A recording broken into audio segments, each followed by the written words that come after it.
Professor de uma escola estadual em Cuiabá é preso depois de ser denunciado por alunas por importunação sexual.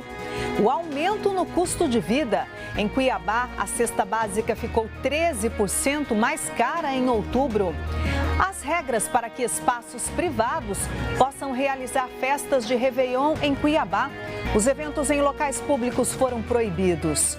Já a Prefeitura de Chapada dos Guimarães anuncia que vai manter a festa da virada. A partir de agora, no MT2.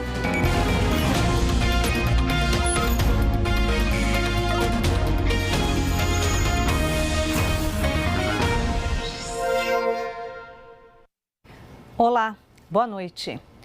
Um professor de uma escola estadual em Cuiabá foi preso por suspeita de importunação sexual contra alunas. As denúncias foram feitas por 3 adolescentes.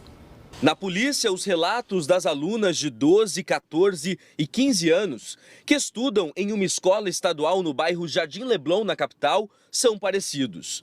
A primeira denúncia teria partido de uma aluna do 9º ano.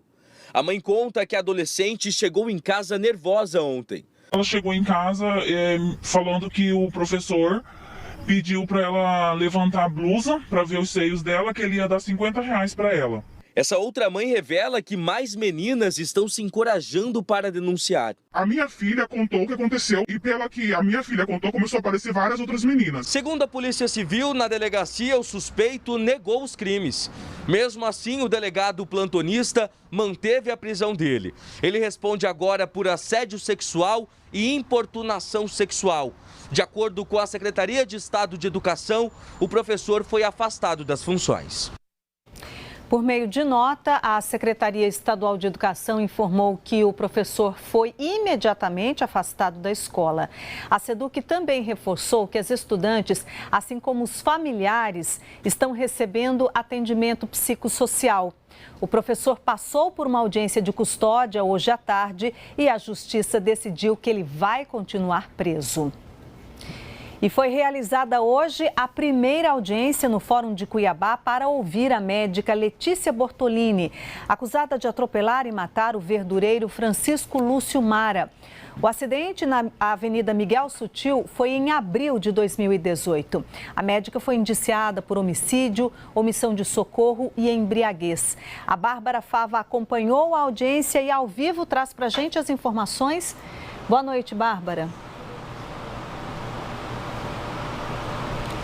Boa noite, Luzimar. Boa noite a todos que nos acompanham. Eu estou aqui no Fórum da Capital, onde desde o começo da tarde foi realizada a primeira audiência da médica dermatologista Letícia Bortolini, que atropelou e matou o verdureiro Francisco Lúcio Mara em abril de 2018. A médica foi indiciada por homicídio, omissão de socorro e embriaguez. Na audiência, algumas testemunhas foram ouvidas. A primeira a falar foi a filha da vítima, Francinilda Silva, que disse que o local do acidente fazia parte do trajeto que o pai fazia todos os dias para trabalhar. Vamos ouvir o que ela disse. A nossa expectativa é que haja justiça, que o juiz tenha um bom entendimento, que ele analise com muita cautela todas as provas, todos os depoimentos e que ele analise com muito detalhe, porque foi a vida de um trabalhador, um pai de família, que ela tirou, e são 3 anos e 7 meses aguardando por essa audiência.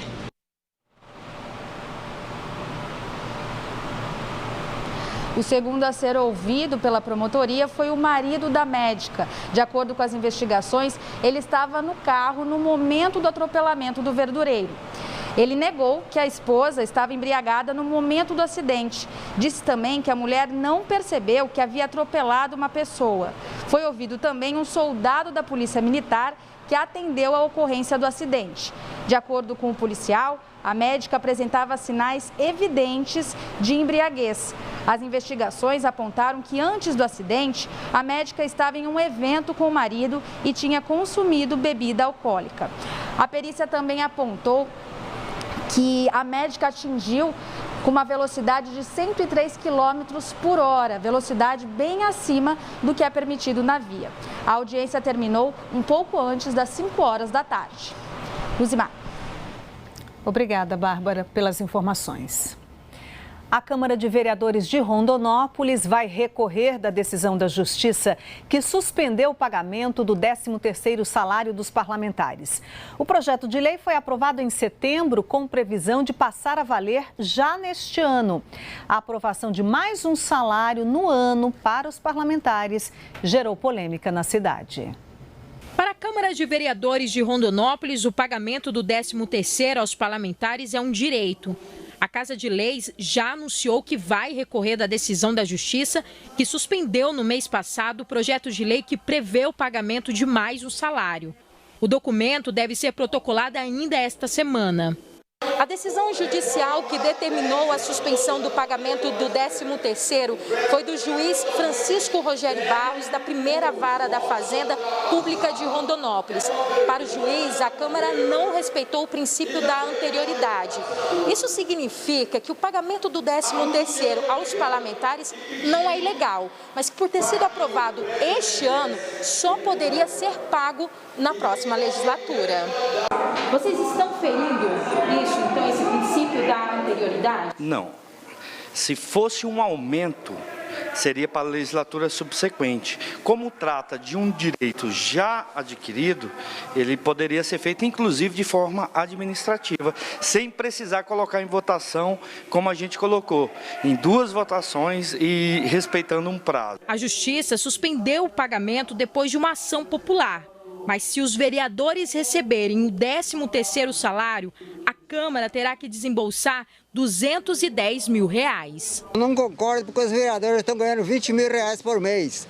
Eles têm que olhar para trás, olhar para o trabalhador que está ganhando salário uma merreca. Eu não concordo, porque já ganha super bem, né? Então acho que não tem precisão deles ganhar a mais ainda, que é o 13º, né?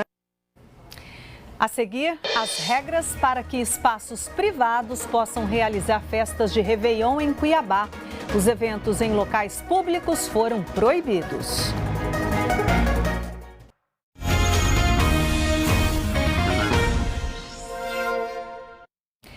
Depois de anunciar a proibição das festas em locais públicos e privados na virada de ano na capital, o prefeito de Cuiabá mudou de ideia e liberou a realização de eventos particulares, desde que cumpram algumas exigências. O anúncio pegou todo mundo de surpresa. O possível cancelamento do Réveillon em Cuiabá depois de todo o planejamento do setor de eventos. Nós assustamos, nós não estávamos esperando essa proibição. O segmento de bares e restaurantes está com quase tudo pronto para a virada de ano. Foram longos 18 meses sem funcionar e agora que o mercado está reaquecido, tudo que o empresário pode fazer para fomentar o negócio dele está sendo feito. Claro que tudo com segurança, distanciamento de mesa, né? E seguindo todos os protocolos de segurança. Ao saber do que disse o prefeito, imediatamente os representantes dos segmentos convocaram uma reunião e houve um acordo. Emanuel Pinheiro voltou atrás na decisão, mas impôs medidas restritivas, como forma de incentivar as pessoas a se vacinarem. Eu posso ir a uma casa noturna que vai ter um Réveillon? Posso, desde que eu tenha o meu cartão de vacinação com as 2 doses e ou um exame PCR negativo feito em até 48 horas. Conforme o novo decreto, a liberação é apenas para os eventos privados. As festas em ambientes públicos estão proibidas. O prefeito argumentou que entre os motivos estão o risco de contágio da nova variante da Covid-19, a Omicron, o número de pessoas que ainda não se vacinaram e a possibilidade de uma terceira onda da doença. E a Prefeitura de Chapada dos Guimarães decidiu manter a programação de fim de ano com o Réveillon Popular, que terá shows em locais abertos. De acordo com o prefeito Osmar Froner, a decisão foi tomada em virtude da queda no número de casos, de internações e de mortes por Covid e do avanço da vacinação. O município já aplicou pelo menos uma dose em 90% da população e cerca de 80% estão com o esquema de imunização completo. O prefeito fez um pronunciamento hoje sobre a decisão de manter as festas. Como gestor, manifesto favorável à realização da festividade de final de ano, com respaldo em decretos e protocolos sanitários vigentes nesse período. O município seguirá monitorando a orientação de instância sanitária e, em caso contrário, tomaremos as medidas necessárias para resguardar a vida. Com relação ao carnaval, o prefeito de Chapada disse que é favorável à realização do evento, mas afirmou que a decisão se vai ter ou não carnaval vai ser tomada somente em janeiro. E agora a gente tem a atualização dos dados da pandemia, segundo o boletim da Secretaria Estadual de Saúde. De ontem para hoje foram registrados 205 novos casos de Covid em Mato Grosso. Desde o início da pandemia, o estado confirmou 553.230 casos da doença e 14.002 mortes. Nas últimas 24 horas, foi registrado um óbito. Um homem de 73 anos, morador de Itaiangá. Do total de contaminados, mais de 537.300 pessoas estão curadas. Agora a gente tem os dados da vacinação.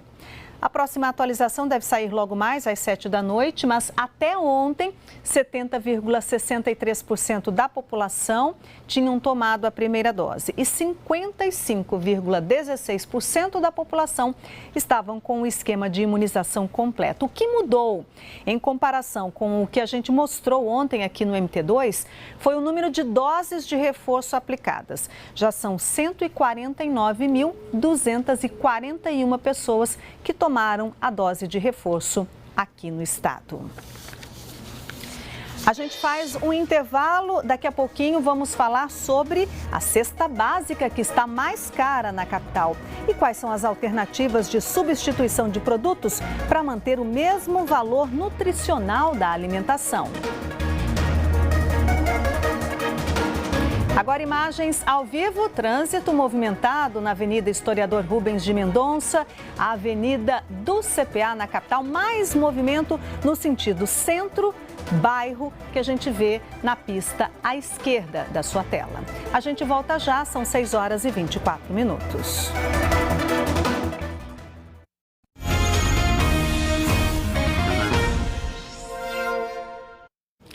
Em Sinop, uma pesquisa da Unemat apontou algo que os consumidores estão percebendo no orçamento familiar. O combustível mais caro tem impacto direto no preço de outros produtos. Está cada vez mais difícil economizar. Em Sinop, o litro da gasolina está em torno de R$ 6,73 e do etanol, R$ 5,35. O Wallace preferiu aplicar um plano B, tudo para economizar. Nós trocou de carro para ajudar, né? De 2.0, tinha 2.0, agora tá 1.0. Mas tá sendo complicado do mesmo jeito. Tá dando não. O Jacir também depende muito do carro, inclusive para trabalhar. Mesmo estando caro, a gente tem que, lógico, programar as saídas, né? E fazer os percursos, mas pensado, né, para não estar andando aleatoriamente. E a última pesquisa do setor de economia da Unemat, em parceria com a CDL de Sinop, mostra uma reação em cadeia. Para se ter ideia, a inflação local subiu 1,14% no mês de outubro. Com isso, a inflação acumulada nos últimos 12 meses é de 9,29%. Esse aumento no preço dos combustíveis não é sentido apenas nos postos, na hora de abastecer.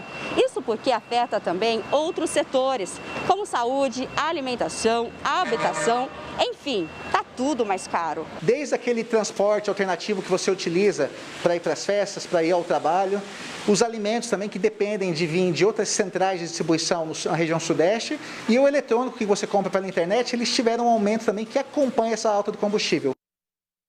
Pois é, e a cesta básica em Cuiabá está mais cara, reflexo direto da inflação que atingiu o preço dos alimentos. É preciso planejamento na hora de ir às compras. A Maísa recebe um salário mínimo de aposentadoria e vem sentindo o aumento dos gastos com a alimentação, principalmente com os 13 itens da cesta básica, como arroz, macarrão, carne, óleo e manteiga. Ela conta que não passa dificuldades graças aos 4 filhos que ajudam nas compras. Além disso, não desperdiça nada. Quando sobra, põe na geladeira, no outro dia eu faço um revirado, assim. De acordo com o Instituto Mato Grossense de Economia Agropecuária, o IMEA, A cesta básica em Cuiabá custava em média R$ 575 em outubro de 2020. Mas em outubro deste ano, o preço médio era de R$ 648, aumento de 13%, ou R$ 72 a mais. Economistas apontam como causas o clima desfavorável às lavouras e as consequências da pandemia. Como a cesta básica mede efetivamente, ou melhor, especificamente mede o custo de vida, ela passou a sofrer os aumentos a partir de dezembro do ano passado. Com os preços em alta, é preciso planejar bem cada ida ao mercado para evitar desperdícios. Ao fazer compras no supermercado, é sempre bom ter em mente que um produto mais barato pode substituir um outro que esteja com preço alto. Outra dica importante é evitar, na refeição, alimentos com o mesmo valor nutritivo.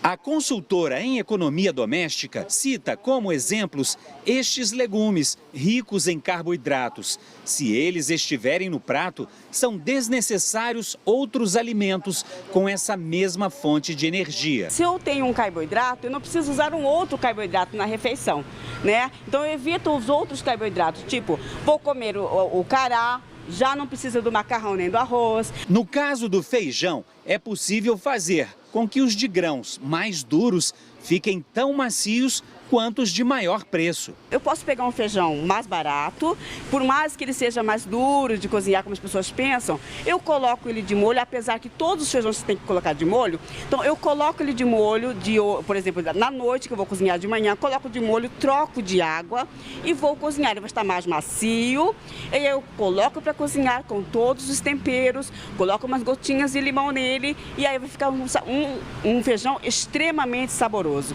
Outra dica de economia é saber o momento certo de ir às compras, ter disciplina. Vai fazer a compra do mês, os secos, compra uma vez por mês.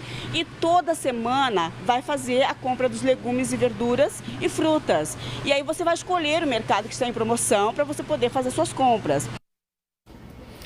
E o agronegócio foi um dos principais responsáveis pelo resultado negativo do PIB no terceiro trimestre, agora de 2021. De acordo com o IBGE, a queda no agro foi de 8%. Soja, milho, algodão, carne. O agronegócio está em todos os cantos de Mato Grosso e do Brasil. Já as chuvas desse ano, não. E isso afetou as produções. Algumas regiões tiveram excelentes resultados devido ao aumento do preço das commodities, que é o caso da região centro-oeste. Outras regiões do Brasil, na caso da região sul, teve alguns problemas relacionados a problemas climáticos. A falta de insumos agrícolas no mercado também trouxe impacto, segundo especialistas. Para essa empresa de distribuição desses produtos, a crise energética na China afetou a produção, principalmente de defensivos agrícolas. O Brasil hoje importa mais de 40% de químicos da China e da Índia, que são os principais produtores. E nós temos restrições nesses dois países, especialmente na China, uma restrição em relação à crise energética. Então, o país vem cortando dias de produção das fábricas de químicos para que eles possam atingir as metas de carbono. Então, isso afeta toda a cadeia de fornecimento e ela se agrava ainda mais com também a crise logística, pela falta de contêineres para embarcar esses produtos no tempo correto para o Brasil. O combustível do transporte, seja da produção ou dos insumos, é mais um peso para baixo no agro. Com os preços altos do diesel, diminuiu o lucro do frete. O caminhão, ele alimenta tudo em volta da rodovia e o próprio caminhoneiro se quebra, né? Se não pode, 500 litros eu coloquei lá, deu quase R$3.000, 500 litros de combustível, né? Não tem condições, né? É muito caro. Diante desse cenário, o PIB no agro no Brasil teve queda de 8% no terceiro trimestre do ano, de acordo com o IBGE. Segundo especialistas, essa retração afeta diretamente a vida do consumidor. Quando o agro vai mal, a produção vai mal, você tem uma dificuldade de adquirir alimentos no Brasil e aí os preços desses produtos alimentícios acabam subindo. Então, assim, fica mais caro o almoço, o jantar, o café da manhã do brasileiro. E também isso impacta na área de energia, no mercado energético, porque o etanol hoje no Brasil, que a principal fonte é cana-de-açúcar e milho, se os preços sobem, também fica mais caro para você abastecer o tanque de combustível no final da semana. Para o quarto e último trimestre de 2021, a expectativa é de uma pequena reação. O que ainda deve impactar é a carne, que continua com as exportações para a China suspensas. A gente tem alguns impactos ainda negativos, que é a redução das exportações de carne, né? A gente ainda tem um pouquinho do resquício da produção de milho abaixo do que foi esperado da safra passada, mas por outro lado você tem uma expectativa boa, dado que a gente tem um período climático aí favorável para as culturas de soja, de algodão. E agora, um assunto que é destaque no G1 Mato Grosso. O ex-prefeito de Pontes e Lacerda, Hilário Garbim, e a mulher dele foram sequestrados na madrugada desta quinta-feira. Segundo o boletim de ocorrência, o filho do ex-prefeito chegou em casa, percebeu a ausência dos pais e chamou a polícia. Hilário Garbim e a mulher foram encontrados amarrados no mato em um terminal turístico. Garbim disse à polícia que 2 homens invadiram a casa, anunciaram o assalto e disseram que queriam apenas a caminhonete. A polícia encontrou o casal e agora investiga o caso para localizar os criminosos e a caminhonete roubada.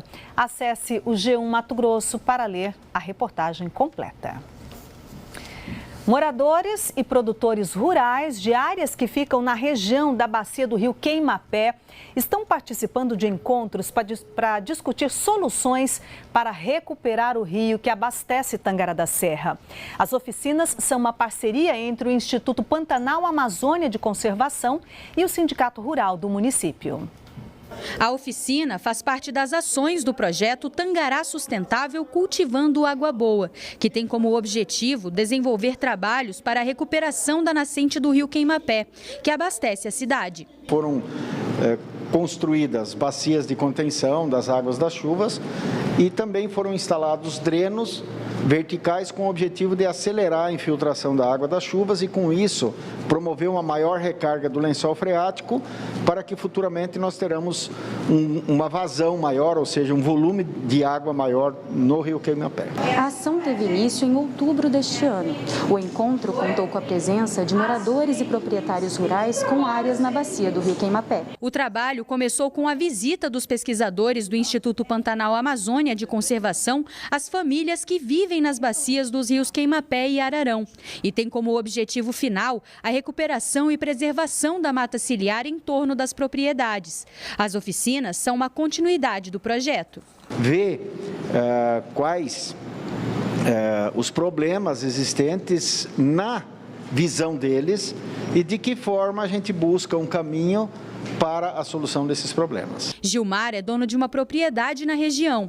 Fez parte do projeto piloto em 2015 e contou os resultados positivos da iniciativa. Eu sou credenciado com eles lá, onde foi um projeto experimental ali, né, naquelas fossas céticas lá, outros falam biofossa. E depois em seguida veio as curvas de nível também, né, que resolveu um problema que nós tínhamos com muita água que descia de cima da estrada, que descia dentro da casa. Isso foi resolvido.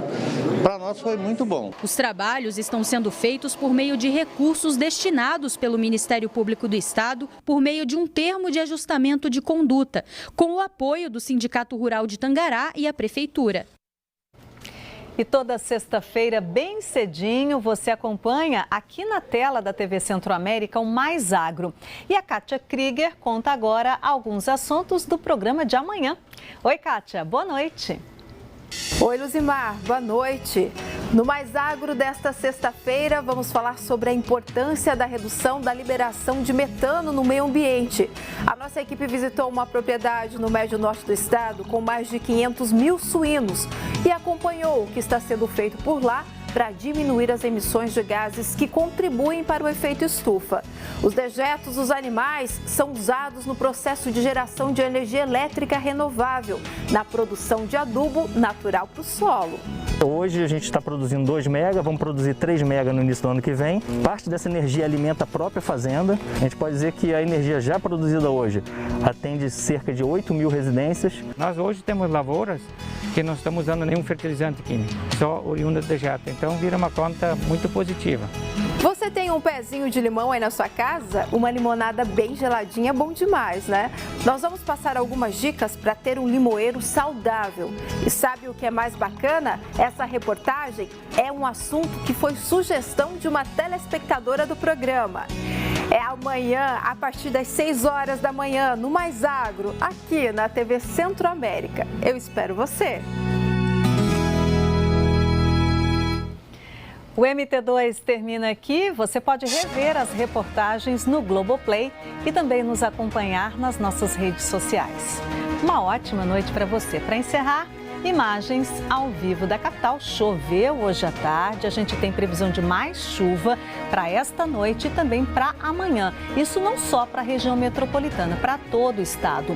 29 graus a temperatura neste momento. A gente se encontra amanhã aqui no MT2. Tchau, pessoal.